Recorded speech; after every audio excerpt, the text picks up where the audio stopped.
Welcome to all of you to our channel art of engineers.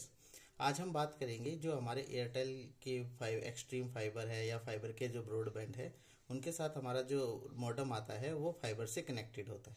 लेकिन कई बार जब हमारे घर में सफाई करनी होती है, कुछ भी करना होता है, तो हम चाहते हैं कि इसकी केबल को निकाल के इस डिवाइस को अलग रख दे। या कई बार जब मॉडेम में प्रॉब्लम आ जाती है तो सर्विस प्रोवाइडर बोलता है कि एक बार केबल को निकाल के साफ करके दोबारा लगा लीजिए, आपका चल जाएगा।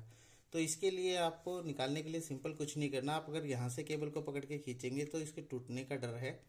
आप जो ग्रीन कलर का ये मोटे वाला हिस्सा है उसके बाद इसको पकड़ के आप खींचेंगे तो आपका इजीली निकल जाएगा।